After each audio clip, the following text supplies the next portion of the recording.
So friends, actually language सीखने के लिए सबसे इंपॉर्टेंट चीज होती है कि हमको लैंग्वेज पता होनी चाहिए। क्या पता होना चाहिए? लैंग्वेज पता होनी चाहिए कि लैंग्वेज होती क्या है ना। बहुत सारे बच्चे स्टार्ट कर देते हैं लैंग्वेज सीखना कि कैसे, ठीक है, कैसे करना है ये नहीं पता है, बट उनको करना है, ठीक है। बहुत सारे बच्चे स्टार्ट कर देते हैं, जबकि कोई भी काम करने से पहले आपको ये पता होना चाहिए कि वो काम कैसे किया जाएगा और उसमें नेसेसरी टूल्स हैं क्या। जब आपके पास टूल्स ही नहीं होंगे तो आप काम वो करेंगे कैसे, ठीक है। इसी प्रकार से बहुत सारी लैंग्वेजेस होती हैं वर्ल्ड में। क्या होती हैं? बहुत सारी लैंग्वेजेस हैं। लैंग्वेज कितनी है? बहुत सारी, लेकिन उसको एक स्पेसिफिक पार्ट में बोला जाता है। किसमें बोला जाता है? एक स्पेसिफिक पार्ट में, एक अलग हिस्से में बोला जाता है। जैसे कि इंडिया में रहने वाले लोग अलग अलग क्षेत्र में जो रहते हैं वो अलग अलग भाषा बोलते हैं। क्या बोलते हैं? अलग अलग भाषा बोलते हैं, और वो भाषा अपने रीजन में अपना एक महत्व रखती है। जैसे आप तमिलनाडु जाएंगे तो क्या बोलते हैं? तमिल। पंजाब में जाएंगे तो क्या बोलते हैं? पंजाबी, ठीक है। इसी प्रकार से जब आप गुजरात में जाएंगे तो आपको क्या मिलेगी? गुजराती, ठीक है। तो सेम एज यहां क्या होता है, लैंग्वेज बचपन से बोल रहा होता है वो व्यक्ति, ठीक है। तो हम उसको क्या कहते हैं कि वो बचपन से बोल रहा है इसलिए वो बोल पा रहा है। वो बचपन से बोल रहा है इसलिए वो बोल पा रहा है। जिस प्रकार से इंग्लिश के लिए लोग क्या करते हैं, लोग एकदम क्या हो जाते हैं? उतावले हो जाते हैं, एक्साइटेड हो जाते हैं कि मुझे एकदम आ जाए। क्या आ जाए? एकदम लैंग्वेज आ जाए। अगर आप यही क्वेश्चन किसी एक गुजराती से करेंगे, किसी एक पंजाबी से करेंगे, तो वो आंसर आपको क्या मिलेगा? आंसर आपको मिलेगा कि मैं बचपन से पंजाबी बोल रहा हूं इसलिए मैं बोल पा रहा हूं। मैं बचपन से गुजराती बोल रहा हूं इसलिए मैं गुजराती बोल पा रहा हूं, है ना। आंसर आपको यही मिलेगा ना।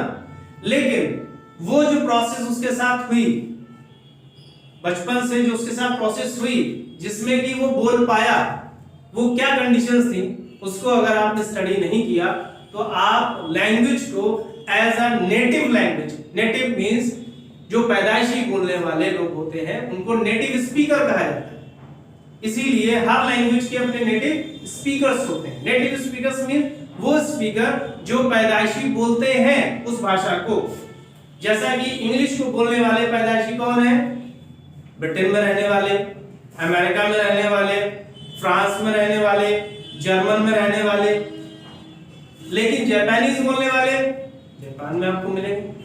अगर आप चाहते हैं कि जो लैंग्वेज आपकी है वो आपकी काम करे कैसे, एज अ नेटिव लैंग्वेज, तो आपको एक बार ये स्टडी करना पड़ेगा कि वो जो लैंग्वेज वो सीखने जा रहा हूं, जो मैं बोलने जा रहा हूं या जो आप बोलना चाहते हैं, तो वो उसको स्टडी करना ही पड़ेगा। और ये स्टडी करना पड़ेगा कि वो लैंग्वेज सीखते कैसे हैं बचपन में।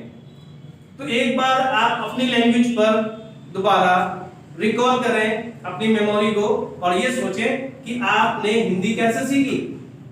How did you learn the Hindi? That means you are now capable to speak of Hindi easily. There is no problem. There is no use of grammar. You don't use any grammar.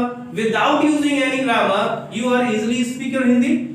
Is there any problem? No problem. But you speak Hindi without any barrier.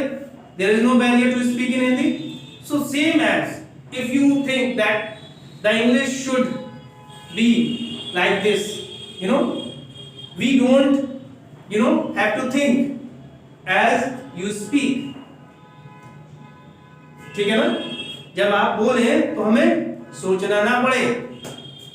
तो ऐसा कैसे हो सकता है? ऐसा जब ही हो सकता है कि जब आप एक बार अपने आप को बैक ले जाएं।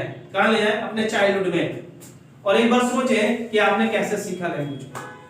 तो मैंने यहाँ पर कुछ क्वेश्चंस डिजाइन किए हैं आपके लिए, जो कि मोस्टली स्टूडेंट्स नहीं पूछते अपने आप से। मैं स्टूडेंट्स इसलिए कह रहा हूं, उनको हो सकता है कि वो ग्रेजुएशन में हो या ग्रेजुएट हो चुके हो, या बहुत से ऐसे भी लोग होते हैं जो सर्विस कर रहे होते हैं, उनको नीड होती है। कुछ को नीड होती है कि वो हाउसवाइफ होती हैं और वो अपने बच्चों को पढ़ाना चाहती हैं, इसलिए इंग्लिश सीखना चाहते हैं। और कुछ को नीड इसलिए होती है कि वो ऑफिस में वो कंफर्टेबल फील नहीं कर रहे होते हैं, इसलिए नीड होती है कि मैं इंग्लिश सीख जाऊं और मैं कंफर्टेबल फील करूं, मेरा ऑफिस का वर्क इजीली हो जाए और मैं इजीली लोगों को कम्युनिकेट कर पाऊं। ठीक है ना? पर प्रॉब्लम क्या होती है कि वो उसको सिस्टमैटिकली नहीं करते हैं। बहुत सारे आपको चैनल्स मिल जाएंगे YouTube पर, वो आपको क्या सिखाते हैं, कोई ग्रामर सिखा रहा है, कोई कुछ सिखा रहा है, कोई कुछ सिखा रहा है, अलग अलग सबका अपना व्यू है, सब लोग अपने एंगल में सिखा रहे हैं और सबका अपना अपना पैटर्न है। बट मैंने यहाँ पर आपको ये बताने के लिए ये वीडियो शूट कर रहा हूँ कि ये लैंग्वेज एक्चुअली अगर आपके समझ में आ जाएगी लैंग्वेज वर्क कैसे करती है, तो आप इजीली उसी सिस्टम से काम कर पाएंगे। अगर आपकी लैंग्वेज ही समझ में नहीं आई तो आप सिस्टमेटिकली वर्क कैसे कर पाएंगे, कि आपको क्या पहले सीखना है, क्या बाद में सीखना है, क्या मेरे यूज की है और क्या मेरे यूज की नहीं है। ठीक है ना? सपोज आप रेफ्रिजरेटर को रिपेयर करते हैं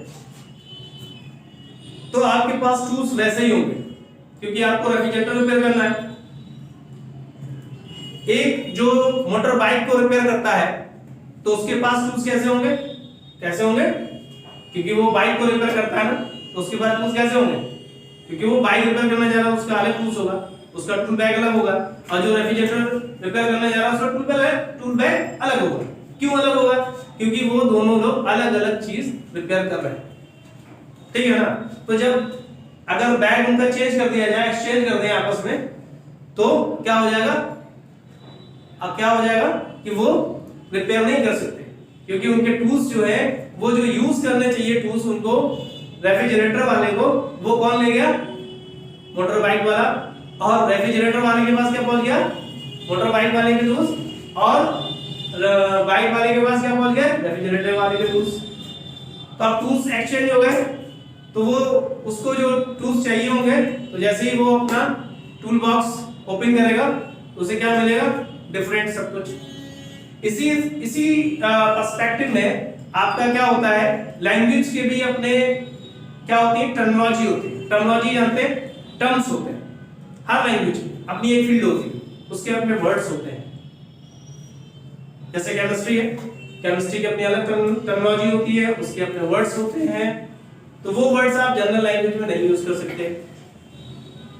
सोशियोलॉजी के अपने अलग वर्ड्स होते हैं, उसकी अलग टर्मिनोलॉजी होती है, तो वो वर्ड्स आप यूज कर सकते हैं क्योंकि सोशियोलॉजी है। बट बायो के आप यूज नहीं कर सकते। ओके? तो हर फील्ड की अपनी क्या होती है? टर्मिनोलॉजी होती है। तो हम ज्यादा लॉन्ग नहीं करेंगे वीडियो को, थोड़ा सा क्वेश्चंस जो मैंने आपको दिए हैं तो बोर्ड पर आपको दिख रहे हैं। तो मेरा पहला क्वेश्चन है आप सबसे, वो ये है कि लैंग्वेज क्या होती है? What is language? मैंने एक वर्ड में आपको बताया यहाँ पर कि लैंग्वेज जो है वो क्या है? कम्युनिकेशन है। एक क्या होता है? कम्युनिकेशन होता है। अब कम्युनिकेशन हम ह्यूमंस की बात करेंगे तो वो तो वर्ड्स से ही करते हैं। अगर हम अदर क्रिएचर्स की बात करेंगे वो किससे करते हैं? कुछ लोग अपनी वॉइस से करते हैं, कुछ सिंबल्स से करते हैं, कुछ ओनली साउंड से करते हैं। कम्युनिकेट अलग अलग प्रकार से होता है। तो जो एनिमल्स हैं वो कैसे करते हैं? उनकी अपनी साउंड होती है, वो साउंड स्पेशल एक स्पेसिफिक साउंड निकालते हैं एक स्पेशल टाइप पर। जब वो स्पेसिफिक साउंड निकालते हैं तो जो सामने वाला जो क्रिएचर होता है उनके साथ रह रहे होते हैं ग्रुप्स में, वो समझ जाते हैं ये साउंड किस लिए निकाली। तो वो एक उनका कम्युनिकेशन का एक अपना वे है। ऐसे ही गॉड ने हर किसी को ये एबिलिटी दी है। एवरी क्रिएचर, जितने भी क्रिएचर हैं जिसमें लाइफ है, उस सब में ये अंडरस्टैंडिंग की एक भावना होती है कि वो एक एक्शन से समझ जाते हैं कि वो क्या कहने वाला है, उनका मेट, उनका साथी क्या कह रहा है उससे, और वो इजीली कंफर्टेबल होते हैं उस लैंग्वेज में, है ना? तो हर स्पीशीज, जितनी भी स्पीशीज हैं, प्रजातियां हैं इस वर्ल्ड में, वो सब उनकी एक भाषा होती है, स्पेशल, एक स्पेसिफिक, जो कि आप नहीं समझ सकते, नॉर्मल ह्यूमन नहीं समझ सकता, बट जो स्टडी करते हैं इस पर, जो स्टडी करते हैं वो जानवरों की भी लैंग्वेज, इवन अदर क्रीचर्स की भी लैंग्वेज समझने लगते हैं, जो उनके साथ रहते हैं, उनके साथ टाइम बिताते हैं, और टाइम स्पेंड करने के साथ साथ वो उसको समझने लगते हैं और वो उसके साथ भी कंफर्टेबल फील करने लगते हैं। ह्यूमंस की बात कर रहा हूं। बट अगर हम ह्यूमन की बात करें तो हमारे पास कम्युनिकेशन के बहुत सारे साधन हैं। या तो हम लिख कर देते हैं किसी को, ऐसे कम्युनिकेट कर लेते हैं, या बोलकर करते हैं, या बोलकर करते हैं, या लिखकर देते हैं, या बोलकर, लिखकर, और कैसे करते हैं, और कैसे करते हैं, बोलकर, लिखकर, और कैसे करते हैं, चलिए बताइए, सुनकर। हम लिखते हैं, बोलते हैं और सुनते हैं, तब हम कम्युनिकेट करते हैं। किसी को सुन रहे हैं तब भी हम कम्युनिकेशन कर रहे हैं, बोल रहे हैं तब भी कम्युनिकेशन कर रहे हैं, लिख कर दे रहे हैं तब भी कम्युनिकेशन कर रहे हैं। तो कम्युनिकेशन के अलग अलग साधन होते हैं। साधन आज हमारे पास बहुत सारे साधन हैं। हमारे पास फोन है, हमारे पास लैपटॉप है, हमारे पास कंप्यूटर है, या मेल भी करते हैं हम, ठीक है, व्हाट्सएप से भी कम्युनिकेशन करते हैं, मेल से भी कम्युनिकेशन करते हैं। तो अलग अलग साइट्स भी हमारे पास है कम्युनिकेशन की, है ना, करते। तो कम्युनिकेशन के बहुत सारे साधन होते हैं जिनसे हम कम्युनिकेट करते हैं लोगों से, ठीक है ना। कभी कभी ग्रुप में कम्युनिकेशन करते हैं, ग्रुप में होते हैं लोग। आप सिंगल है, पब्लिक बैठी है, आप कम्युनिकेट कर रहे हैं, ठीक है ना। एक अकेला व्यक्ति कम्युनिकेट कर रहा है पूरी पब्लिक से। पर्सन टू पर्सन कम्युनिकेट करते हैं, पर्सन टू पर्सन कम्युनिकेट करते हैं। तो कम्युनिकेशन के अलग अलग फील्ड्स हैं, कहां कहां कैसे कैसे कम्युनिकेट करते हैं। बट लैंग्वेज जो है ओनली क्या होता है, कम्युनिकेशन होता है। अब कम्युनिकेशन कैसे करते हैं वो अलग बात है, ठीक है। बट यहां पर ये है कि हाउ डू वी कम्युनिकेट, जो सेकंड क्वेश्चन जनरेट होता है, कम्युनिकेट करते कैसे हैं, क्या मैटर यूज होता है कम्युनिकेशन करने में। जब हम कम्युनिकेट करते हैं तो हम कौन सा मैटर यूज करते हैं कम्युनिकेट करने में लोगों से। वो मैटर क्या है, वो मैटर ये है, वी स्पीक सम सेंटेंसेस। हम कुछ सेंटेंसेस बोलते हैं, जैसे कि मैं आपसे कुछ सेंटेंसेस बोल रहा हूं। क्या बोल रहा हूं, मैं आपसे कुछ सेंटेंसेस बोल रहा हूं ना। तो वो जो सेंटेंसेस मैं बोल रहा हूं वो कम्युनिकेशन के लिए तो है ना। मैं आपको समझाना चाह रहा हूं कि लैंग्वेज है क्या। So that means I am communicating you, communicating with you. What? That कि मैं लैंग्वेज बता रहा हूं, लैंग्वेज क्या है, तो ये भी कम्युनिकेशन है। लेकिन मैं भाषा मिक्स यूज कर रहा हूं, कभी इंग्लिश बोल रहा हूं, कभी हिंदी भी बोल रहा हूं, सो दैट आप आसानी से समझ पाए। ओके, वेल, तो क्या है, वी स्पीक सम सेंटेंसेस, हम कुछ सेंटेंसेस बोलते हैं। ऑब्वियसली सम वर्ड्स, सेंटेंसेस क्या होते हैं, कुछ वर्ड्स ही तो होते हैं, कुछ वर्ड्स ही तो होते हैं, सेंटेंस के अंदर वर्ड्स ही तो होते हैं ना, ठीक है।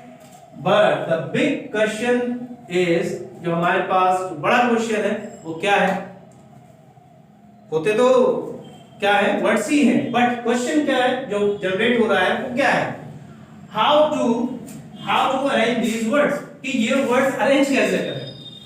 जब आप फर्स्ट टाइम खड़े होते हैं तो प्रॉब्लम सबसे बड़ी ये आ जाती है कि अरेंज कैसे करें वर्ड्स को। वर्ड्स तो मेरे पास है, मैं बहुत सारे लोगों के नाम भी जानता हूं, बहुत सारी चीजों के नाम भी जानता हूं इंग्लिश में, बहुत सारी एक्शंस भी जानता हूं, बट यूज कैसे करें उन्हें, अरेंज कैसे करें।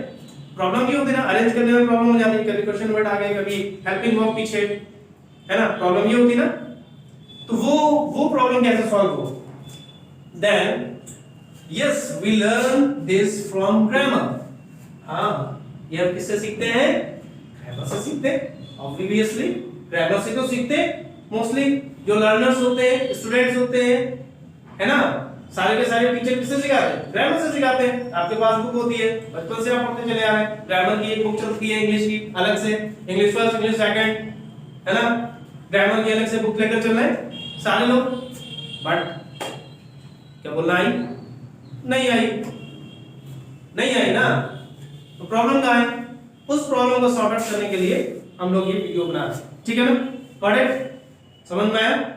Yes, now the fourth question जो यहाँ पर है, वो ये है how do the people are speak who don't know grammar. Problem ये है कि अब ये आपके माइंड में क्वेश्चन जनरेट होना चाहिए, नहीं हो रहा है फिर भी होना चाहिए कि ये वो लोग कैसे बोलते हैं how do the people speak who don't know grammar, जो ग्रामर जानते ही नहीं है वो कैसे बोलते हैं। यहाँ पर तो अभी क्वेश्चन का आंसर निकल के ये आ गया कि चलो ग्रामर पढ़ने से सेंटेंस बनने लगता है, होता भी है, बनने भी लगता है, लेकिन यहाँ बात बनाने की नहीं है सेंटेंस, यहाँ बोलने की है, यहाँ बात बोलने की है, सेंटेंस बनाने की नहीं हो रही है बात। सेंटेंस तो हो सकता है आपको एक्टिव दे दिया है, उसका पैसे दे दिया है, उसका एक्टिव बना ले, बट बोलना कैसे, प्रॉब्लम यहाँ पर ये है, क्वेश्चन मार्क ये है बोलना कैसे। तो आंसर क्या निकला, क्वेश्चन इसी आंसर से क्वेश्चन जनरेट हुआ, वो ये हुआ how do the people speak who don't know grammar, जो ग्रामर नहीं जानते हैं वो लोग कैसे बोलते हैं। तो इसका मैंने एक आंसर दिया आपको, छोटा सा है और भी एक्सप्लेन कर सकता हूं, बट मैंने आंसर यहाँ पर दिया है, एक्चुअली आप इसको ले सकते हैं, मतलब क्लिक कर सकते हैं इसको। इसमें आंसर आपको दिया है actually they don't learn grammar, grammar नहीं सीखते हैं, ग्रामर नहीं सीखते हैं, वो क्या करते हैं, बट दे आर ट्रेन्ड, उन्हें ट्रेन किया जाता है, ट्रेंड किया जाता है, या वो अपने आप को ट्रेंड करते हैं, अपने आप को ट्रेन करते हैं, क्या करते हैं, they are trained to use करने के लिए, किस बात में ट्रेन करते हैं, यूज करने के लिए, क्या यूज करने के लिए, the words in different angles, जो वर्ड्स हैं जिसकी बात हो रही है, वर्ड्स का यूज करते हैं ना सेंटेंसेस में, तो वर्ड्स अलग अलग एंगल में कैसे यूज करते हैं, इस पर वो अपने आप को ट्रेन करते हैं, ठीक है ना। तो ट्रेन करना है, क्या करना है, ट्रेन करना है, ट्रेन कैसे करेंगे, and they speak them several times, और वो क्या करते हैं, उनको ट्रेन कैसे करते हैं कि उन वर्ड्स को या उन सेंटेंसेस को बहुत बार बोलते हैं, बहुत बार, एक बार नहीं, दो बार नहीं, एक बार दो बार बोलने से अगर आ जाए तो बचपन से आप बोलते चले आ रहे हैं, बहुत बार बोला होगा, क्या बोला, मम्मी चाय दे दीजिए, मम्मी चाय दे दीजिए, लेकिन कितनी बार ये बोला mummy please give me a cup of T, hardly, hardly. क्यों, ऐसा क्यों होता है, क्योंकि आप बोलना नहीं चाहते, जब आप बोलना नहीं चाहते तो आप कैसे सोचते हो कि मैं बोल लूंगा, लिखने से नहीं आएगा, लिखने से कभी बोलना नहीं सीख सकता, लिखने से आप अपने केवल हाथ को ट्रेन कर रहे हो, किसको ट्रेन कर रहे हो, तो जो चीज ट्रेन होगी तो वही तो वर्क करेगी ना, आपने अपनी टंग को ट्रेन ही नहीं किया, आपने हाथ को ट्रेन किया तो हाथ लिखेगा ना, अच्छा हैंड राइटिंग कब अच्छी होगी कि ज्यादा लिखने पर, तो जब ज्यादा लिखेंगे हाथ को ज्यादा यूज करेंगे तो हैंड राइटिंग अच्छी हो जाती है ऑब्वियसली। सेम एज अगर आप बोलना चाहते हो तो किसको ट्रेन करना पड़ेगा, इसको, टंग को, अगर आपने अपनी टंग को ट्रेन किया तो डेफिनेटली आप सीख जाओगे, क्या सीख जाओगे, बोलना, क्या, भाषा, जो भी भाषा आप सीखना चाहो, I am not saying that English only, any language, whether that is Sanskrit or your Tamil, Malayalam, Punjabi, Urdu, Arabic, even any language of the world, you can easily learn by training your spiritual organs. Your spiritual organs, the organs which are used to speak, especially your tongue, your throat, your lungs, your chest, your vocal part. What is especially work to speak up, and you do not train. So you have to train first of all. How do you train? Here, then those words, then several times those words are arranged words. Arrange means sentences. Arrange words, sentences. The words which are arranged already in a sequential way, that is called sentence. So I want to end this video, and we will discuss later how should we learn it. How should we practice? How should we practice? And how should work over there? How should work on words? So we will meet on the next video. Thank you everyone.